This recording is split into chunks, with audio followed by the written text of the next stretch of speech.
I'll be moderating today. My name is Pamela. And to ask a question, please use the chat feature in the Teams meeting or the raise your hand button. And the moderator, me, will respond to your question when they are able. Please note that this session will be recorded, and I have already started the recording. So we have two wonderful guests with us today.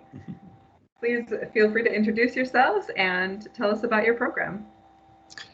So we would like to welcome the students from the University of Wisconsin-Stout. Thank you for viewing our video and for your interest in our programs in Madrid, Spain. My name is Joseph, and I will be speaking to you in the first half of the presentation about bilateral exchanges. My colleague is Guillermo, and he'll be addressing you in the second half of the video on summer opportunities, summer courses, study abroad courses is what you would call them in the US. I'm actually from Ohio, so that's why I sound like a Native American, since I was born in Ohio and have lived in Spain for about 30 years now. Guillermo is actually Spanish, so you've got one American, one Spaniard here for this presentation. Let's get started then. And I'd like to, first of all, tell you there are two ways that you can come to Madrid to study with us.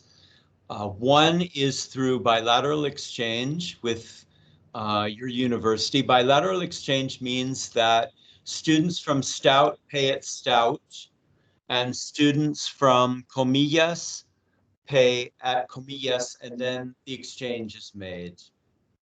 I'm getting a little bit of an echo here, so if I'm pausing, please excuse me. It's just slightly disconcerting with the echo. So we have bilateral exchange, which is students just making an exchange according to the number of places available. With your university, we have places available usually in the fields of engineering and in humanities. Engineering at this university, we have the fields of industrial, electric, electronic, mechanical, computer engineering, and a few other types like organizational engineering. Humanities generally includes philosophy, psychology, international relations, social work, sociology, and translation and interpreting. Also, teacher education is included in our Faculty of Humanities here. We have preschool education and primary school education for future teachers. So the other way to come study with us is through fee-paying courses. The bilateral exchanges, the fees are paid to Stout and our students pay to Comillas. But with summer courses, anyone can come. The places are not limited as long as you pay the fees for the summer. Guillermo will speak to you about that in the second half of the presentation. So everyone understands bilateral exchange and fee-paying exchanges are the two ways to study with us. Here's the agenda for our presentation. First of all, we'll speak briefly about the university. Then I will speak to you about the exchange programs, also about our agreement that we have signed with Wisconsin-Stout. And then Guillermo will speak about study abroad opportunities, which include both Spanish language courses and summer courses in business, law, and humanities. Guillermo will also tell you about cultural and social opportunities in Madrid. And at the end, since this is a taped presentation, we'll stop the tape, and if anyone joins the presentation live, we can answer questions live, but you'll see at the end of the video our emails, so you can write to either Guillermo or to me with any questions that you might have. The Universidad Pontificia Comillas, that's the name in Spanish, we translate it as Comillas Pontifical University. Comillas comes from the small town in the north of Spain where the university was founded. You may have heard there's a city called Santander. There's a famous bank called Banco de Santander, for example. Comillas is located about 30 kilometers outside of Santander on the northern coast of Spain. The university was founded there over 100 years ago in 1890, so we're over 100 years old. Pontifical, Pontificia, comes from the fact that we're a Catholic university. The order of the Catholic Church that manages the university is called the Jesuits. The Jesuits are very well known for their good reputation in academics and in quality in education. So just so you know, there's no requirement to be Catholic to come to the university. We're a very open-minded, very inclusive type of university. In our international program, we have students of all religious faiths. We have Christian, Muslim, Jewish, Asiatic religions, agnostic students. There's no religious requirement. We mainly base our teaching on principles which are common to all religions, such as solidarity and social justice. So those are things that I think all people of all religions can ascribe to. It's not necessary, again, to be Catholic to come on exchange or to be a normal student at the university. We have about 13,000 students here located on 3 campuses. We have 2 bigger campuses, one downtown. If you're studying in engineering, that would be at the downtown campus. And if you're studying in humanities, that would be on the Canto Blanco campus, which is located, it's just about 15 miles from here. So it's not too far. Most of the students live in the center and then commute out to the other campus. There's a very good metro subway system, and we have a commuter train system as well. So you would get a transportation pass for the Madrid area. It's usually for students under 26. I think it costs something like 30 or 40 euros, which is almost the same in dollars per month. And you can use the metro, the buses, and the commuter trains without any limit for a month.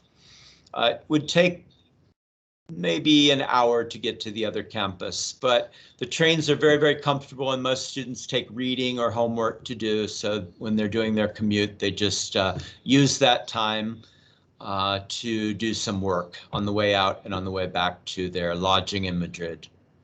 So we have a campus downtown, we have a campus in Canto Blanco, and the third campus is a small school of nursing and physiotherapy located in a village about 40 kilometers from here. So here's what you need to do if you'd like to study with us on a bilateral student exchange. Your international office and your study abroad office, your international operation, makes all of the decisions about the students at Stout and controls your operation totally. So really what you need to do is inquire there. All of the application forms will be filled in with your representatives there.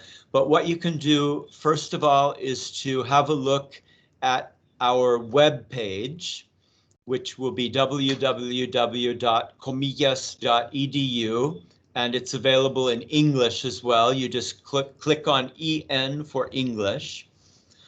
Some of the exchanges are for a semester, other exchanges are for a year. That's also, it depends on the year, and it depends on the balance that we have on the exchange numbers for each year. So you can check with your university to see how many places are available for that year, as I said, in engineering or in humanities.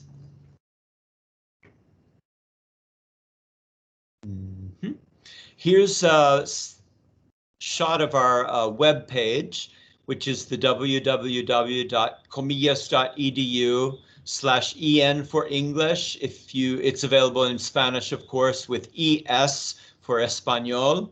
But if you're Spanish, is beginners, intermediate. You might want to look at it in English. You would first go to international, and then it's pretty easy to just follow the scroll down, go to international students, and then to incoming students, and you'll be able to see all of the information posted there. So I'll pause for now, and I'd like to introduce Guillermo Lopez de la Cuesta. He's the person in charge of the study abroad programs, and he will speak to you about the summer opportunities for you. Hello, hello. Thank you very much, Joseph, for the presentation. I had the microphone mute for a better quality audio. And now it's my time to speak. Well, as Joseph has explained, I'm Spanish. I'm from Madrid, and I'm the coordinator of Comillas International. Comillas International is the department in the university that is in charge of the study abroad programs. The study abroad programs are fee-paying courses open to everyone. So that's the second way to get to our university. First, the one Joseph has explained, the bilateral exchange, and the other one through a student abroad program, that they are the ones I'm going to explain right now. First of all, we have the Spanish and language course, normally taught in summer. As well, the specialized summer courses are international courses as well, taught in summer. And we have as well tailor-made courses for different universities. All this information that I'm going to show you right now could be found in our website. Is this one easily you can access through our website, as Joseph has explained, but you will have these slides available, so if you want to copy paste, it will be really easy. First of all, the Spanish and language and culture course is a course taught for students with an intermediate knowledge of Spanish and who wish to improve their language and their language skills, and as well the communication skills in Spanish. We try in this course to help students to use the Spanish language in a better way, as well as the communication skills. There's two parts in the course: the grammar and the culture program. Well, the grammar you will work in your written spoken communication, and the culture programs are visits to show the culture of the Spanish language. You will go to museums and to theaters. The course is 60 hours, and this is translated in 6 ECTS credits, the European Credit Transfer System. This transfer system is only for Europe. You will have in the international office, they will let you know what is the exact equivalent in America. The courses are taught. This course is from 17th of May until the 11th of June. It's 4 weeks long, and all courses are from Monday to Thursday. The cost of this course is 1,115 euros and includes everything that is in a student's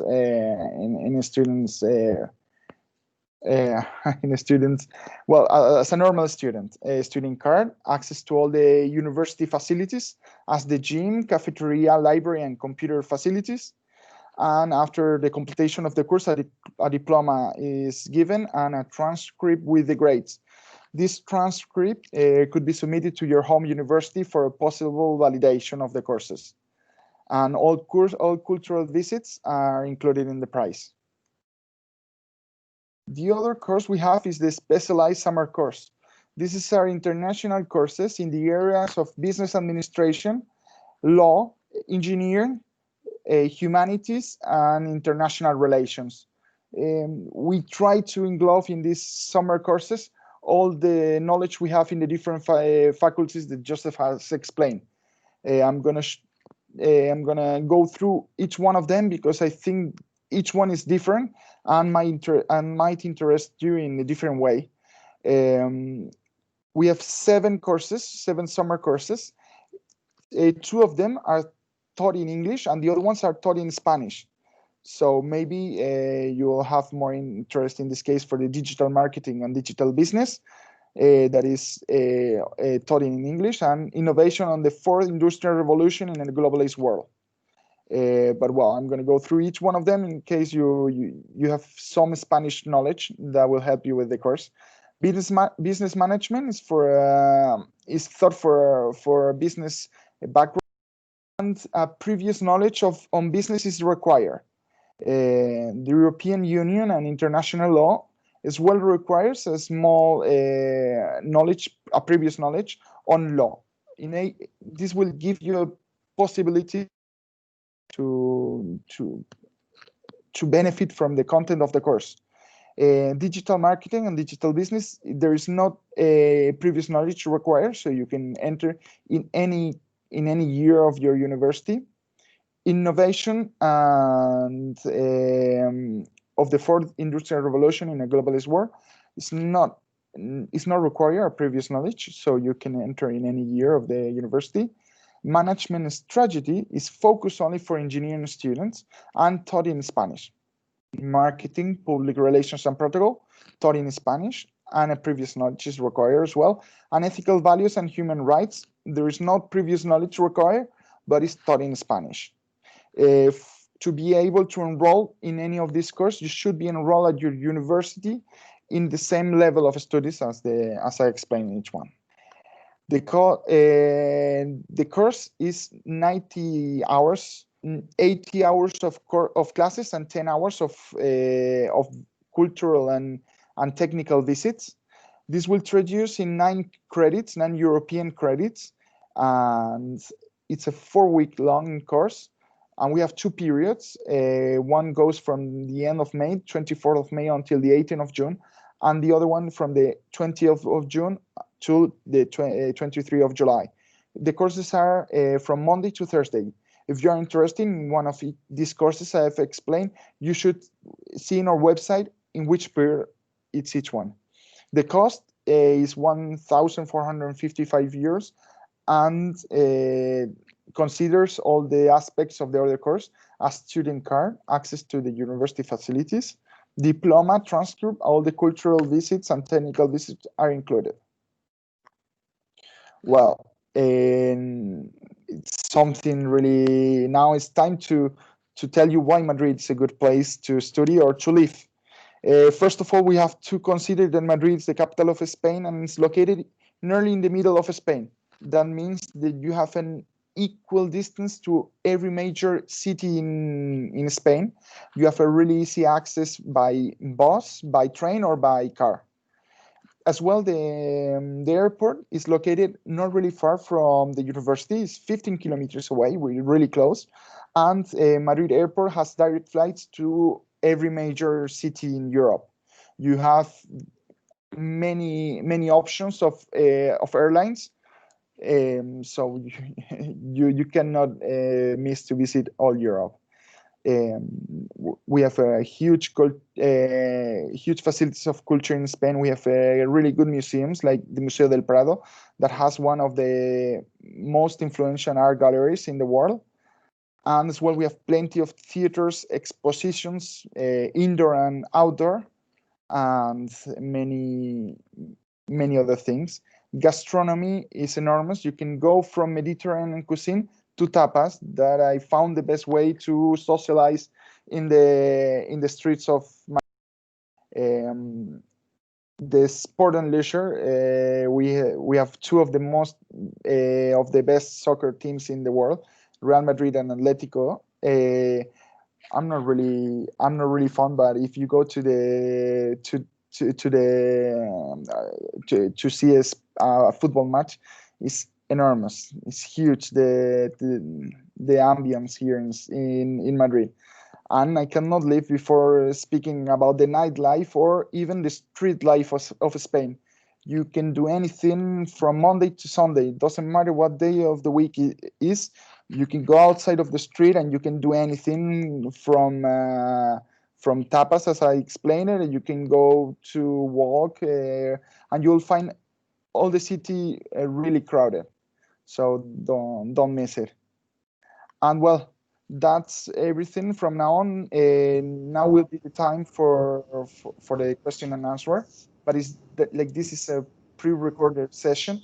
We leave your emails here in order if you have any question from Joseph or from me. And well, it's really important that you go to your International Study Abroad office that has all this material available. Just to mention two other things that are important right now.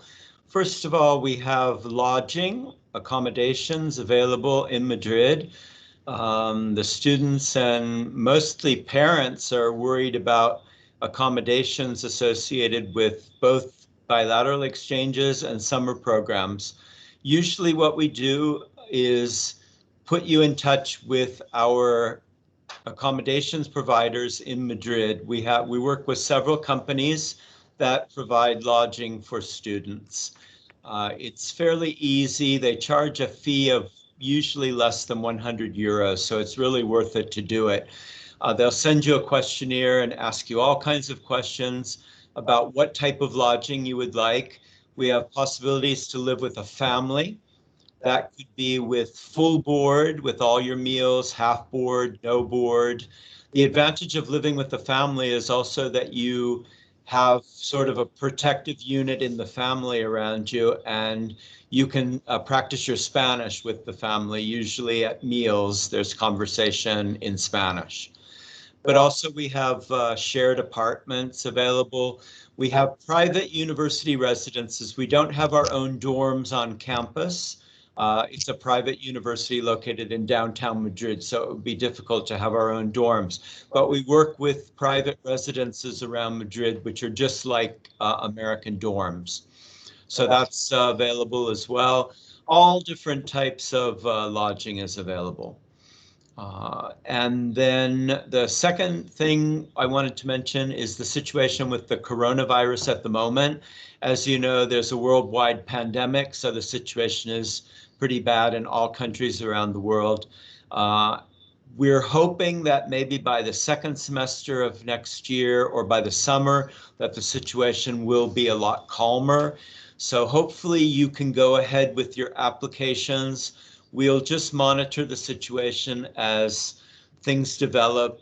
But at the moment, we have 50% face-to-face classes on campus and 50% online classes for students on an alternating basis. As far as exchange students go, we have about 150 students on campus, all European, I believe, because we can travel within Europe, but there are travel restrictions with the rest of the world at the moment, as you know. But hopefully by next spring or the summer, the travel restrictions will be lifted. So please do go ahead with checking out the exchanges, filling out your applications. There's no obligation at the moment, and we'll keep you posted on the situation as the date to start the programs approaches.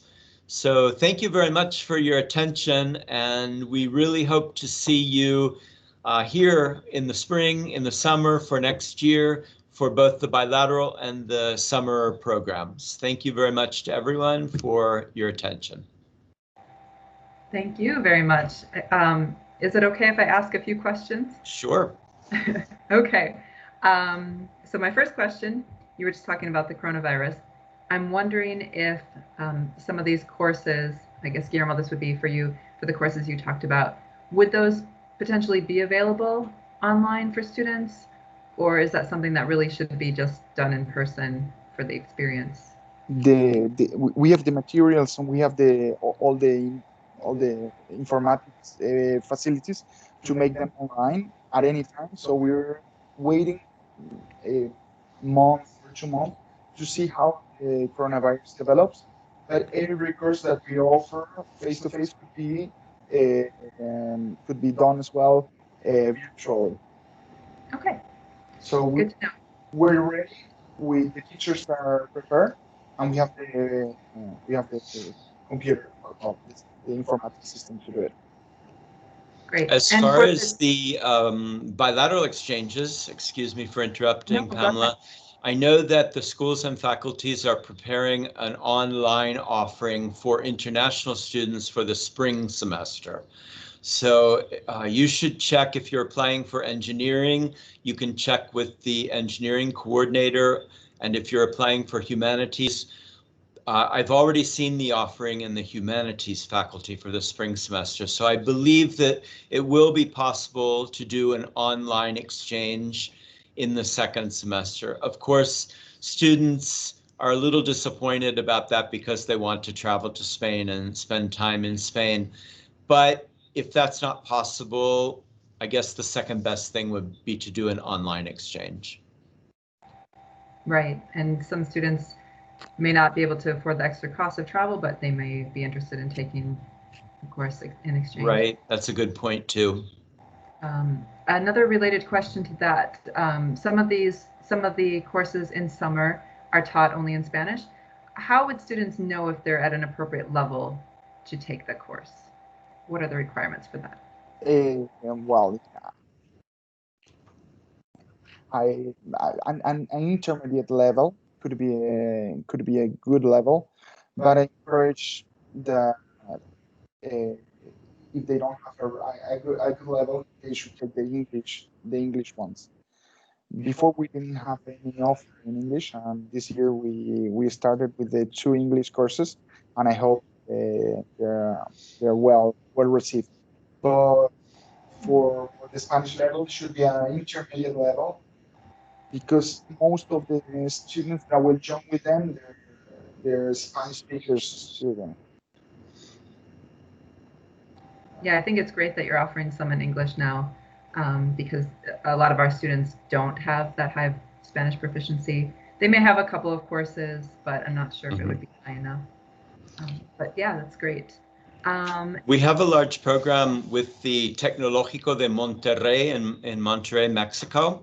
We have over 100 Mexican students studying with us in the summer, and a lot of them are in the summer courses that Guillermo mentioned in Spanish.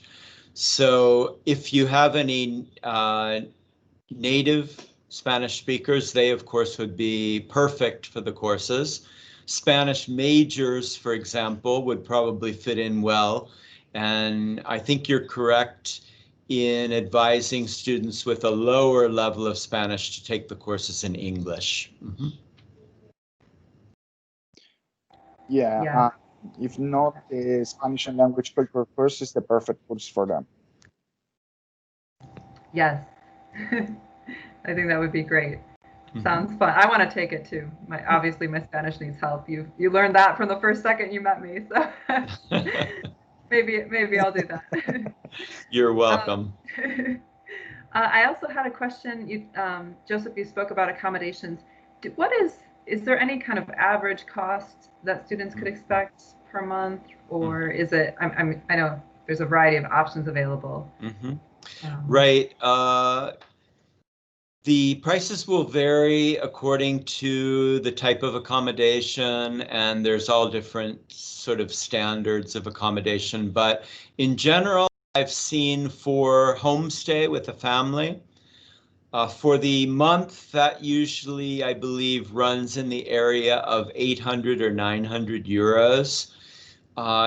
Usually that includes meals, the breakfast. Most students would tend to get breakfast and dinner and not lunch because they're out during the day. So they get their lunch out in a restaurant or someplace around the university, or we have our own cafeteria with reduced prices as well. So the prices that I've seen in past years are 800, 900 euros for, let's say, half board with a family.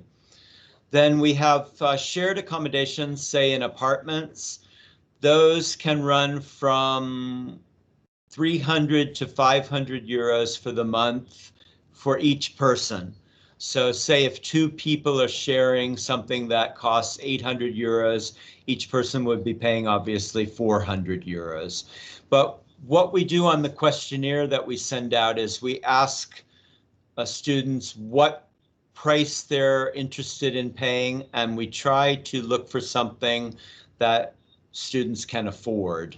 So we have, I think we're a very socially conscious university, and we know that all different people have different amounts that they can spend. So if you give us a range, we can try to look for the accommodations within your price range.